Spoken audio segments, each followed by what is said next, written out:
또 저희들을 부르셔서 주의 말씀 앞에 서게 하신 하나님, 오늘도 마음과 정성을 다하여 주의 말씀에 귀를 기울입니다. 저희들에게 허락하신 이 진리의 말씀이 무엇인지 오늘도 깨달아 알게 하시고, 저희들에게 베푸신 이 구원의 풍성함이 무엇인지를 알게 하셔서 진실로 기뻐하고 감격하며 주님을 찬양하며 살아갈 수 있는 저희들의 삶이 되어지도록 오늘도 도전하시고 은혜로 함께하여 주시옵소서. 예수 이름으로 기도합나이다. 아멘. 오늘 내용은 설명하지 않아도 여러분들이 이해하리라 생각합니다. 자, 우리 지난 시간에 기드온이 300명의 용사를 가지고 우리가 미디안 군대를 승리한 그런 내용을 함께 살폈습니다. 그런데 오늘 내용은 간단히 설명한다면 이제 도망가는 미디안 사람들이 있었어요. 그래서 그들을 도망가지 못하도록 에브라임 지파를 불러다가 그들에게 부탁을 합니다. 저들의 가는 길을 막고 또 이렇게 나머지 도망자들을 좀 처리해달라. 그리고 본인도 300명을 데리고 여전히 도망간 두 왕을 쫓아가는 것입니다. 자, 가다가 이제 누구를 만나는가 하면은 숫곳과 브니엘 동네를 지나가게 돼요. 지파로 볼 땐 갓지파입니다. 바로 이 므낫세의 우측에 있는 지역하고 있는 갓지파인데, 여기를 지나서 이 동네를 지나가게 되는데 이들에게 도움을 청합니다. 우리 300명의 용사들이 지금 피곤하고 굶주린 가운데 있다. 양식을 달라. 자, 어떻게 해요? 이들이 주지를 못합니다. 왜냐하면 실제 미디안의 군대를 7년간 억압을 당했기 때문에 그들의 무시함을 합니다. 아직 완전한 승리를 그들은 아직은 알지 못했기 때문에 마음속에 두려운 거죠. 어설프게 도와줬다가는 자기들의 모든 지파가 멸망을 당할 수 있기 때문에 떡을 못 주겠다 그럽니다. 그랬더니 기드온이 내가 두 왕을 잡아온 다음에 내가 너희들을 심판하겠다. 그런 내용인데, 실제 두 왕을 잡아놓고 내용 보시게 되면은 그 이 족속에 찾아가서 그들을 징벌하는 그런 내용이 8장의 내용입니다. 우리가 가질 질문은요, 좀 몇 가지 질문이 필요해요. 이 말씀을 우리가 이해하기 위해서. 이 내용 결코 쉬운 내용이 아닙니다. 과연 하나님께서 이스라엘 백성이 300명 용사를 데리고 이 미디안 족속을 쫓아가는 것이 하나님의 뜻이었는가? 그냥 거기서 승리로 끝나고 그 다음에 태평하였다 하면 이게 보통 앞에 나온 이야기들인데, 계속 그들을 추격하는 것이 하나님의 뜻이었는가? 또 하나는 그들에게 양식을 주지 않았다 그래서 그들의 동족을 죽이는 것이 하나님의 뜻이었는가? 그리고 300명의 용사 외에 저들을 추격하기 위해서 에브라임 지파들에게 그들을 불러다가 도움을 청한 것이 하나님의 뜻이었는가? 여러분이 여기에 대한 답변을 가지고 우리가 해야지만이 오늘 본문을 쉽게 이해할 수가 있습니다. 만약에 이것이 하나님의 뜻이라면 오늘 8장의 봉독한 내용이 어떻게 돼요? 그의 백성을 돕지 않은 한 공동체에서 이탈한 자들에 대한 하나님의 심판으로 볼 수 있습니다. 이들의 죽음은 당연한 거예요. 숫곳과 브니엘 사람들은 당연한 것입니다. 그러나 만약에 이것이 하나님의 뜻이 아니라면요, 단순히 기드온이 자기의 뜻에 따라서 에브라임에 부탁을 하고 그들을 추격하고 죽인 것이 만약 하나님의 뜻이 아니라면 그는 그들의 불순종으로 동족을 죽이는, 그 뭐라 그래요? 동족 상잔? 아직도 안 잊어버렸네, 그죠? 하여튼 그런 비극이 벌어지게 됩니다. 그런데 오늘 과연 이 내용이 하나님의 심판의 내용으로 봐야 되는가, 아니면 기드온의 불순종으로 일어난 비극으로 봐야 되는가에 대한 내용입니다. 여러분이 어떤 관점에 갔느냐에 따라서 오늘 본문이 전혀 교훈이 틀려집니다. 저는 이 내용을 보면은 제가 볼 때에는 이 두 가지 요소가 다 포함된 것이 아닌가라고 한번 생각해 보았습니다. 저는 한쪽을 붙잡고 싶었는데, 고민 많이 했어요. 한쪽을 붙잡고 싶었는데 아무리 한쪽을 붙잡아도 다른 한쪽이 해결이 안 되는 거예요. 그래서 이것은 두 가지의 모습이 다 담겨 있다. 하나님의 심판도 있지만은 기드온의 불순종 또 여기에 담겨 있구나 발견했습니다. 과연 그러한지 함께 살펴보십시다. 먼저 우리가 첫 번째 하나님의 심판으로 본다 그러면요, 오늘 분명히 여기 에브라임 지파와 이 갓 지파, 이 숫곳과 분이엘의 족속들은 뭔가 잘못된 것입니다. 자, 그들이 뭘 잘못했을까요? 자, 제일 먼저 에브라임 볼까요? 에브라임이 뭘 잘못했을까요? 실제 에브라임의 불편은 뭔가 하면은 왜 우리를 부르지 않았냐 그 말입니다. 너희가 미디안을 칠 때에 왜 우리를 부르지 않았는가에 대한 그 원망이었어요. 근데 이것이 왜 나왔는가 하면은 지금 도망가는 지금 패잔병들이 있는데 이들에게 에브라임 지파에게 부탁을 했어요. 좀 잡아달라. 그래서 그들을 다 도륙을 합니다. 에브라임 지파가 공언을 거둔 거예요. 그 의기양양해서 이제 기돈에 찾아온 것입니다. 좀 우리가 진작 일찍도 부르지 왜 늦게 불러가지고, 그래서 우리를 그 전쟁에 처음에 미디안과 싸울 때 전쟁에 왜 처음부터 뺐냐 그 말입니다. 자, 이와 같은 불평은 옳을까요, 여러분? 실제 여기에 모든 지파들이 다 모인 게 아닙니다. 이 므낫세, 이 지금 기돈에 속한 므낫세 지파를 중심으로 해서 좌우에 있는 세 지파밖에 안 불렀어요. 그러니까 미디안과 싸운 지파는 네 지파밖에 안 되고 나머지 한 8지파는 여기에 동참하지 않았습니다. 이 불평은 실제 타당한 것은 우리가 볼 수 없어요. 다 불렀는데 그들을 뺐다면 모르겠는데요. 근데 이들이, 여러분 성경에 보시면 이 에브라임 지파는 조금 독특해요. 실은 여호수아 보시게 되면 가나안 땅을 이렇게 분배할 때에도 가장 불만이 많았던 지파가 에브라임입니다. 우리는 굉장히 민족이, 우리는 동족이 많은데 왜 우리는 땅이 적냐 그 말이에요. 우리에게 할당한 땅은. 그 적은 땅 때문에 불평하는 것이 여호수아에 나옵니다. 그 오늘 여기에서도 왜 우리를 전쟁에 뺐는가?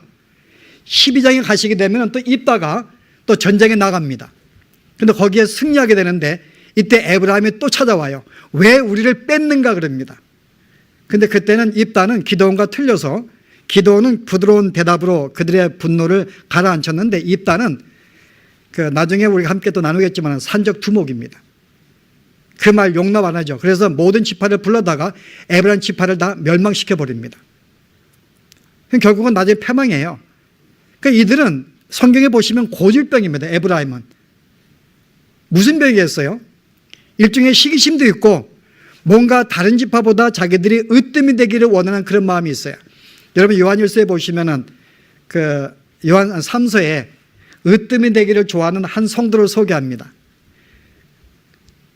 한번 보시게 되면은 으뜸이 되기를 좋아하는 디오드브레에게 내가 말하노니 그가 우리가 갈 때 대접지 아니하고 내가 너를 기억하겠다. 여기서 으뜸이 되기를 좋아하는, 그럼 뭔가 자기들이 어떤 자존심 상한 거예요. 왜 우리를 빼고 너희만 나갔냐 그 말입니다.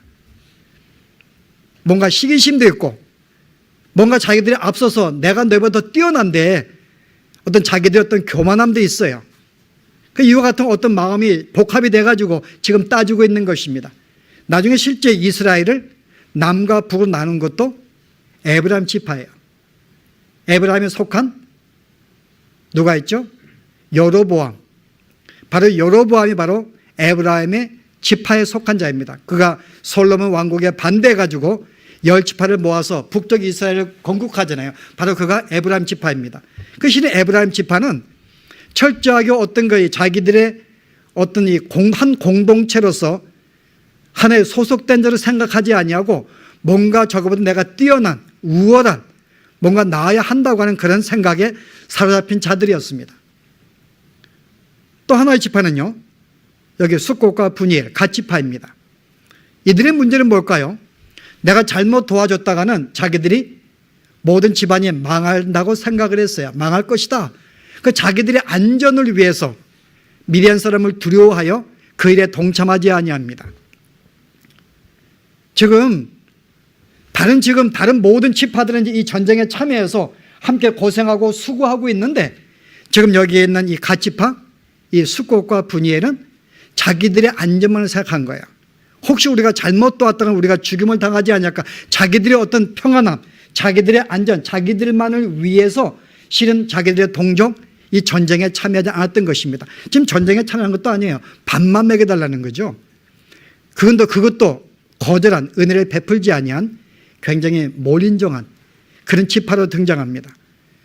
그래서 이 두 지파의 특성을 보면은 제가 한마디로 어떤 모습이 있는가? 철저한 이기주의적인 사고방식이 아닌가? 자기들밖에 모르는. 지금 다른 지파들은 이제 함께 고생하고 있어요. 자기들의 모든 가족을 내어놓고 언제 죽을지 모르는 전쟁에 나갔는데 함께 고통하고 고생하고 함께 공동체 사역을 감당하고 있는데 몇 지파들은 자기들을 안전을 위해서 거기에 참여하지 않는 그런 우리가 지파의 모습을 볼 수가 있습니다. 실은 교회라는 것은 한 공동체거든요. 함께 아픔을 나누고 함께 기뻐하는 하나의 공동체인데 나는 거기에 참여하지 않겠다는 거죠. 개인이 참여했다고 고생하고 힘드는데 그 교회 우리가 함께 교회가 우리가 어떤 사역을 합니다. 그 내가 어떤 마음에 부담이 되고 또 내 삶에 방해가 되기 때문에 나의 삶의 안전을 위해서 만족을 위하고 평안을 위해서 거기에 참여하지 않는 그와 같은 내용들입니다. 하나님이 우리의 공동체를 하나가 바울은 교회의 몸으로 비유했어요. 한 몸에는 많은 지체들이 있는데 이 지체가 하나로 함께 묶어져야지만이 하나의 몸이 건강하게 성장할 수 있습니다. 그렇잖아요? 우리의 발은 발 자신을 위해 존재하지 않습니다. 발은 움직이면서 손에 가고 손을 무엇인 지불하고 만들기 위한 손을 위해 존재하는 거야. 손에 존재하는 것은 음식물을 집어서 입에 넣기 위한 입을 위해 존재하는 것입니다.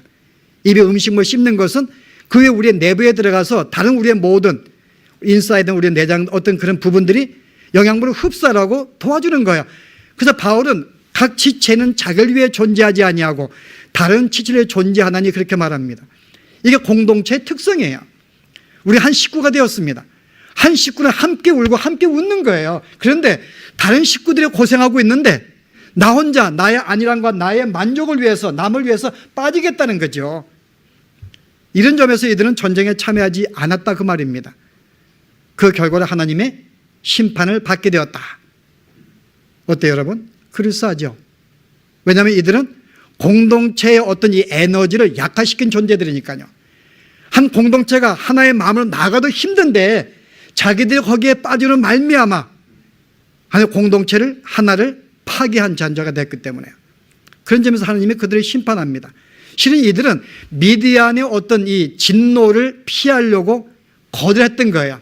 그러나 결과는 뭐였어요? 오히려 기드온의 진노에 놓여가지고 멸망을 당합니다. 그 이유는 실제 그들은 이스라엘의 사람이지만 이스라엘 편을 서지 않았어요. 오히려 적의 편에 섰기 때문에 성경은 그를 적으로 간주하고 이스라엘의 공동체의 적으로 간주하고 그들을 죽이는 것입니다. 이런 점에서 그들의 심판은 당연한 것이다 볼 수 있어요. 하나의 공동체를 우리가 함께 울고 함께 웃으면서 함께 가야 되는데 나의 삶만을 바라보고 거기에 참여하지 않는 나의 만족과 나의 안일함을 위해서 공동체의 모든 어떤 그들의 참여에 거절하고 있는 그의 모습은 실제 공동체의 사기를 죽이는 것이기 때문에. 자, 두 번째로 우리가 보십시다. 이게 기드온의 불순종으로 본다면요. 이 내용이 어떻게 달라질까요? 기드온의 불순종. 여러분 성경의 8장에 보시면은 오히려 기드온과 그 지파에 대한 부정적인 내용이 훨씬 많습니다. 여러분 실제 앞에 계속 사사들이 그 전쟁에 승리한 다음에 곧 주어진 글귀가 사수로 말미암아 자유를 얻었고 이로 20년간 40년간 태평을 이루었더라는 것이 보통 앞의 내용들입니다. 그런데 여기에는요. 지금 기드온이 뭐라 그래요? 나를 따르는 300명의 수가 지금 피곤하니. 여러분 좀 썸 띄는 거죠. 뭔가 피곤하다 그 말이에요. 실은 오히려 기쁨과 즐거움이 있어야 되는데 뭔가 피곤하다는 것은 뭔가 부정적인 어떤 색깔이 깔려 있습니다. 자, 여러분 첫 번째 우리가 부정적인 거 볼까요? 제일 먼저 보시는 게 에브라임 지파입니다. 하나님이 실제 3만 2천 명의 사람들이 모였을 때에 그들을 다 함께 싸우도록 허락하지 않았습니다. 두렵고 떠는 자 돌려보냈고 또 이렇게 엎드려 물 마신 자 9,700 돌려보냈고 300명이 남았어요. 그 남기신 이유는 하나님께서 만약에 많은 수로 싸우게 돼서 승리하게 되면 너희가 너의 손으로 싸워서 이겼다 할까 봐 자궁할까 봐 교만할까 봐 그것을 막기 위해 300명을 추린 것입니다. 그의 목적은 하나님이 이것은 나의 전쟁이고 내에 의해서 전쟁의 주어짐을 알게 하기 위해서 하나님은 300만 추리신 거예요. 더 이상 숫자가 필요치 않습니다. 그런데 오늘 기드온이 도망가는 미디안 사람들에게 누구의 도움을 청해요? 에브라임 사람에게 도움을 청하는 것입니다. 이 자체가 하나님의 불순종이 아닌가. 하나님께서는 보다 수를 줄이고 하나님의 하심을 알려주게 만든 것인데 다시 에브라임의 지파를 부름으로 말미암아 그들이 싸워서 이겼다면 우리의 숫자가 이겼다고 하지 않을까? 이것은 실제 하나님의 말씀에 불순종한 기도의 모습을 볼 수가 있는 것입니다. 어떤 모습이 그게 문제인가요? 하나님의 300명을 추린 것은 하나님만을 의지하고 주님의 승리함을 보게 하기 위해서 춘 것인데요, 에브라임의 부탁함으로 말미암아 하나님의 어떤 능력에 의지하기보다는 보다 사람의 또 능력도 뭔가 의지하고 싶었던 심리를 기도원에게 볼 수 있는 것입니다. 결국 그것 때문에 망신당하는 거예요. 그 빌미만 안 줬어도 에브라임 지파가 오지 않았죠. 그들을 불러다가 큰 승리를 가져오니까는 그 기세를 얻고 온 것입니다. 이왕 우리를 쓰려면 조금 더 일찍 부르지. 실제 하나님의 그 역사와 그 이적을 이 기드온의 불순종으로 말미암아 어떤 일이 벌어져요? 그 일을 지금 왜 변질시키고 있는 거예요. 그래서 이 300명 용사들은 지금 전쟁에 이긴 다음에 지금 쉬고 있을 때입니다. 평안을 누릴 때인데 오히려 이 기드온의 그 어떤 이 욕심 때문에 생각 때문에 더 피곤하면 계속 누리고 있는 거예요. 근데 기드온이 왜 거기서 멈추지 아니하고 왜 계속 쫓아갔을까요, 여러분? 이유가 뭘까요? 도망가는 사람, 이들이 얼만큼 도망갔는가 하면은 여러분 8장에 오늘 봉독하지 않았지만은 11절 보실래요? 적군이 안연히 있는 중에 그들이 멀리 도망가서 안연히 너무나 평안 가운데 쉬고 있는 거예요. 더 이상 쫓아오지 않겠지 라고 할 정도까지 도망간 것입니다. 근데 그까지 쫓아간 거예요, 기드온이. 하나님께서 명하신 것도 아닌데 왜 그렇게 죽으라고 그들 쫓아가서 두 왕을 잡아왔을까요, 여러분? 그 이유는 오늘 성경에 보았더니 복수하기 위한 것입니다. 여러분 18절에 보시면은 드디어 두 왕을 잡았어요. 살바와 누구예요? 살문나, 세바와 살문나 두 왕을 잡았습니다. 잡아놓고 하는 말이 혹시 너희가 어디 가다가 이런 너가 어떤 이런 사람들을 보지 않았냐 그럽니다. 보았다 그랬더니 내가 그들을 죽였는가? 죽였다 그래요. 만약에 네가 그들을 죽이지 않았다면 나도 너희를 살렸을 텐데 내가 그들을 죽였기 때문에 나도 너희를 죽인다는 것입니다. 근데 그들이 누군가요? 기드온의 집안 식구들이에요. 그들의 형제들이고 그들의 자녀들이고 그 지파에 그쪽으로 지나가면서 그들을 죽였던 거예요. 거기에 분노한 것입니다. 자기들의 가족들이 집안 친지가 죽음을 당한 것에 대해서 실은 한 가지 말은 그 마음속에 그 분노를 삭히지 못한 거예요. 그래서 철저하게 그들을 징벌하기 위해서 자기의 복수를 위해서 그들을 쫓아가는 것입니다. 단순히 하나님 말씀에 순종해서 그냥 300명 데리고 한 번 전쟁 끝난 게 아니에요. 왜 쫓아갔는가? 복수하기 위한 것. 그것 때문에 300명의 용사들도 함께 따라가서 피곤함을 지금 함께 경험하고 있는 것입니다. 뭐가 문제인가요, 여러분?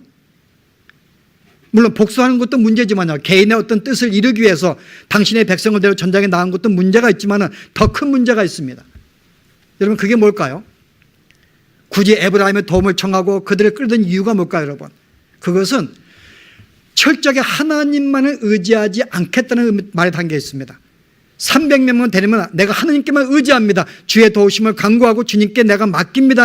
고백이 담겨 있는데요, 그거 왜 에브라임의 도움을 청한 것은 300명 플러스 알파가 있는 거예요.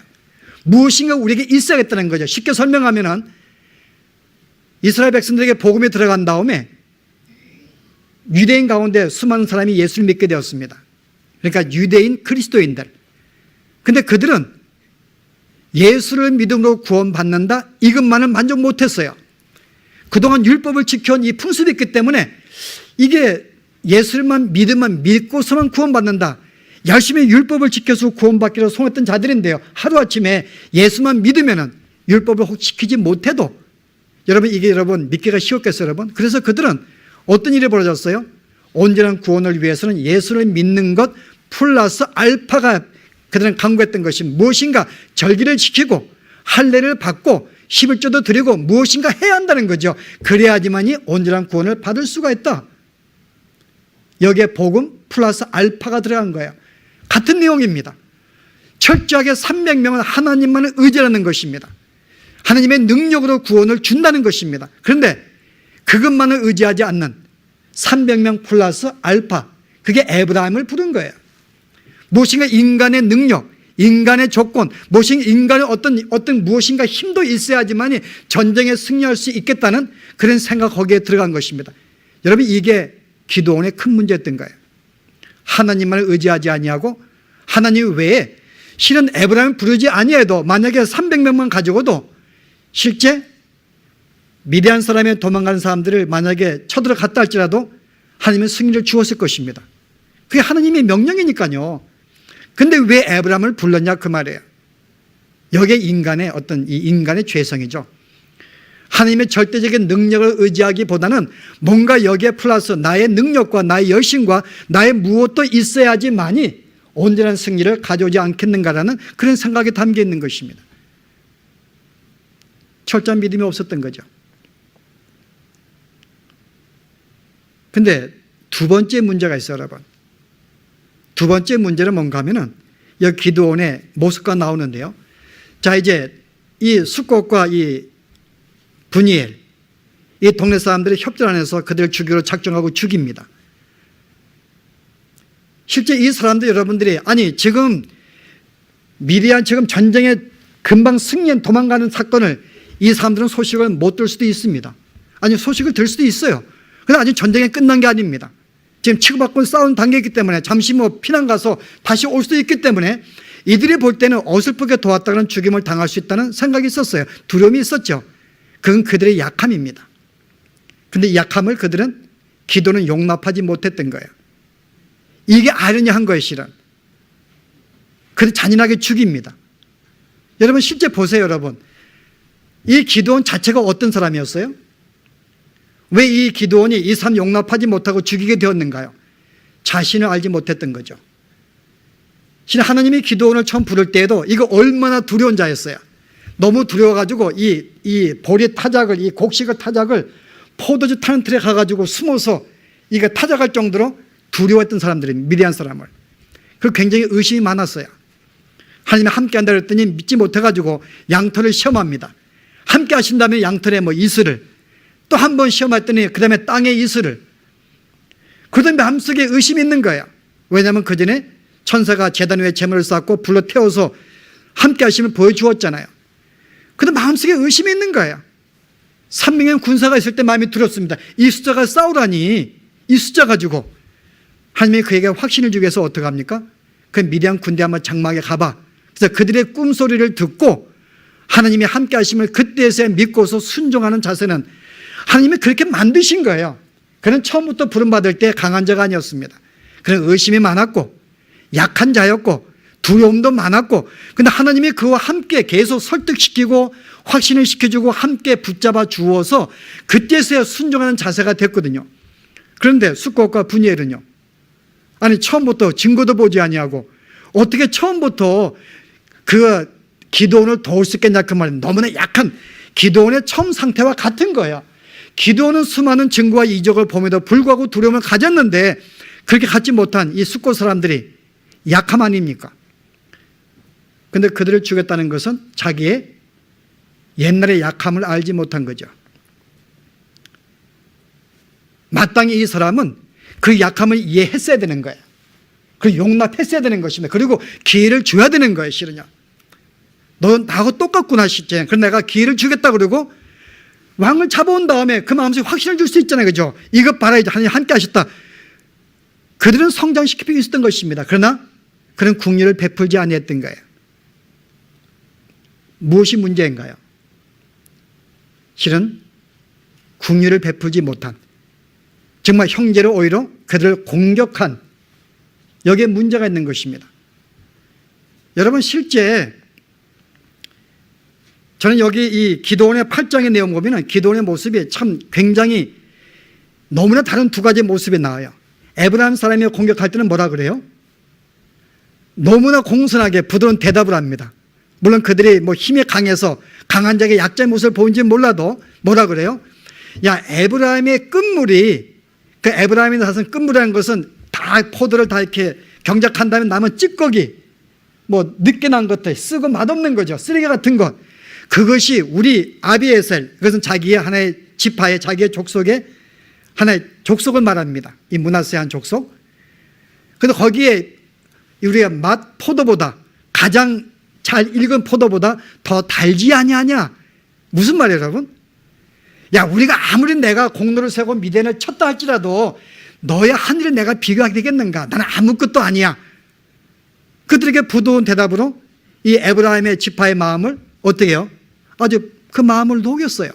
근데 숙곡과 분이엘은요, 그들은 음식을 안 줬다고 갑자기 분노한 마음을 그들을 죽이는 것은 너무나 다른 두 가지의 모습입니다. 그래서 한쪽에는 너무나 온유하고 부드러운 모습인데 한쪽은 너무나 아주 복수하는, 원수를 갚는 아주 이게 폭력적인 그런 기도원의 모습이 등장합니다. 여러분, 우리 자신이 그렇게 복잡한 거예요, 여러분. 인간이요. 인간이 그렇게 복잡한 것입니다. 우리는 단순하지 않습니다.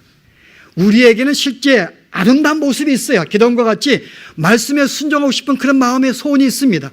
때는 그렇게 또 용서하기도 합니다. 또 이렇게 이해하기도 합니다. 봉사하기도 해요. 그런데 또 어떤 때는요, 도저히 이해할 수 없는 분노와 악함과 급함과 그런 성격이 보이거든요. 여러분, 우리의 마음은 그렇게 간단한 게 아닙니다, 여러분. 그 여러분들 저를 어떻게 봐요? 굉장히 착하게 보시는지, 뭐 그렇게 보는 사람 없다고 생각해요? 여러분, 저를 착하게 본다 그래서 제가 착한 존재가 아니라는 거죠. 여러분이 본대로요. 어떤 분은 저를 인정하지 못하고 나쁘게 볼 수도 있어요. 그 여러분이 본대로 제가 그렇게 나쁘지 않다는 것입니다. 좋은 점도 많이 있다는 거예요. 내가 그러할진데 상대방도 마찬가지죠. 우리가 그 사람 볼 때 굉장히 이 사람 참 좋은 사람 같다 하지만요, 실은 그 사람은 좋은 사람이 아닐 수가 있어요, 여러분. 내가 볼 때 저 사람은 저럴 수가 있는가, 저렇게 악할 수가 있는가 라고 하지만은 또 내가 보지 못한 그에게는 좋은 모습이 있다는 거예요. 그 내가 나의 관점에서 어떤 내가 선입견으로 본 그 모습이 그 사람의 전부의 모습이 아니라는 것입니다.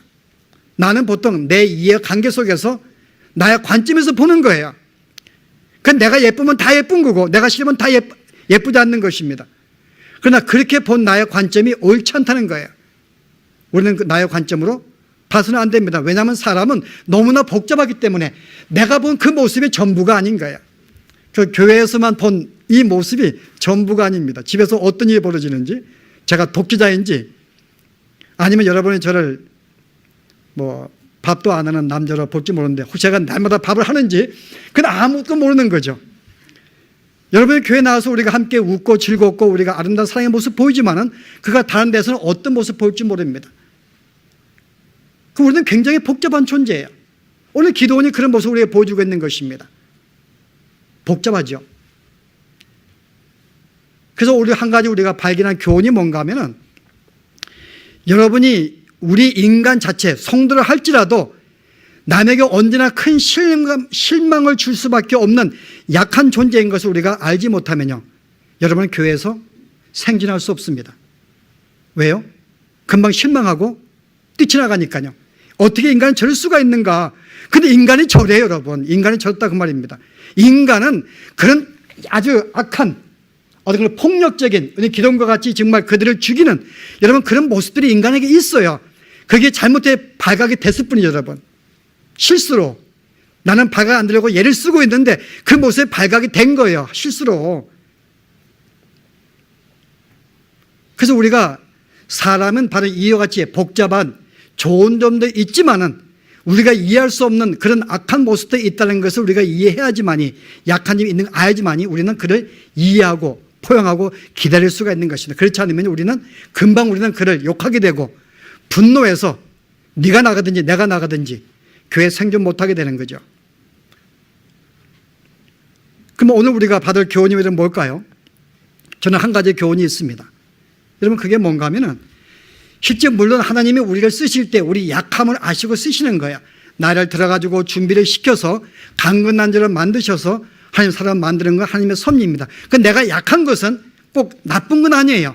내가 약할 때 하나님의 강함이 드러나게 되고 주의 도우심이 크게 역사하기 때문에 좋은 점이 있습니다만은, 그 약함이 준비가 되지 아니할 때요, 여전히 약한 상태에 남았을 때, 마치 시기심, 우리 에브라임과 같이 어떤 자기의 어떤 우월감, 어떤 교만함, 자기 만족을 위한 숫꽃과 같이 자기 두려워하는 마음, 교만한 마음들, 이게 우리 약함들입니다. 이 약함이 변화가 되지 않으면요, 우리는 교회 공동체를 파괴하는, 우리의 모든 하나됨을 분열시키는 그런 존재로 드러날 수 있다는 것입니다. 그래서 우리는 준비가 돼야 돼요. 우리는 우리 약함에 머무르면 안 됩니다. 이 시간에 성령께서 계속 우리에게 말씀해 주시고 우리를 교훈해 주십니다. 우리의 약함에서 계속 우리가 성장해 나갈 수 있도록 도전하시는 하나님의 말씀입니다. 그러나 우리가 그것을 알지 못하고요, 계속 내 약함을 핑계대고 약함에 머무르고 있다면 결국 그것은 다른 우리가 분열됨을 깨면서 다른 지파들에게, 다른 형제들에게 오히려 고통을 가중시키는 것입니다. 내가 함께 참여함으로 그 아픔을 나눠야 되는데 거기에 나의 안전을 위해서 나의 만족을 빠진다면요, 그만큼 형제는 고통이 더 배가가 증가되는 것입니다. 그래서 우리가 약한 것을 분명히 알지만은 우리는 약함에서 벗어나야 됩니다. 오늘 기드온이 하나님의 그를 변화시켜서 결국은 전쟁에 나가도록 싸운 준비는 되었지만은 금방 승리하자마자 또 인간의 본성이 나오는 거예요. 좋은 모습이 나오고 나쁜 모습이 나옵니다. 그래서 오늘 우리들은 다 약한 존재들입니다. 이게 공동체의 모습이에요, 실제는. 왜냐하면 우리는 너무 복잡한 존재이기 때문에요. 그러나 이 모습이 변화가 되지 않으면 우리는 형제들에게 아픔을 주고 분열을 깰 수 있는 그런 존재가 될 수 있기 때문에 저는 그런 존재가 안 되기를 위해서 여러분들이 안 되기를 원합니다. 그리고 준비하기 원합니다. 이것이 오늘 우리에게 주는 교훈이 아닌가. 함께 우리가 이 말씀을 다시 한번 여러분들이 기억하시면서 정말 아름다운 공동체를 세워나가시는 여러분의 역할, 그렇게 되기를 바랍니다. 기도하시겠습니다. 하나님, 오늘 주의 말씀을 통하여 또 우리 자신을 돌아봅니다. 에브라임과 숫꽃과 방백의 이 가치파들은 함께 이스라엘의 전쟁에 참여하지 못하고 함께 그 고통을 나누지 않고 자기들의 안정과 자기들의 교만함과 우월감을만 내세우고 참여하지 않았던 것이 결국은 이스라엘 공동체를 깨었던 큰 죄인 것을 저희들이 깨달았습니다. 비록 그들은 고통을 당하지 않으려고 그들은 피하였지만 오히려 하나님의 심판으로 그들이 멸망하게 되는 그런 우리가 결과도 살펴보았습니다. 하나님, 우리가 하나의 공동체가 되었습니다. 주님께서 우리에게 명하시기를 너희가 힘써 용납하고 이해하고 온유함으로 하나됨을 힘써 지키라고 명하셨는데, 주님, 저희들이 하나의 공동체의 한 모든 지체인 것을 알고 이제는 서로 형제를 위해서 우리의 것을 나눌 수 있는, 함께 웃고 함께 울음을 나눌 수 있는 저희들의 공동체의 삶이 되도록 축복하여 주시기를 주여 원합니다. 그러나 혹시 기도원의 불순종과 같이 저희들이 연약한 가운데서를 궁일이 여기서 우리를 세우시고 하나님의 사람을 만들어 가시는 주의 사랑이 있기 때문에 오늘 저희들이 주 앞에 섰음을 또한 고백합니다. 우리가 형제들을 바라볼 때 저희들의 수많은 약함이 있고 부족함이 있다 할지라도 우리도 저들을 기다릴 수 있는, 오래 참을 수 있는, 용납할 수 있는 삶을 허락하여 주시기를 원합니다.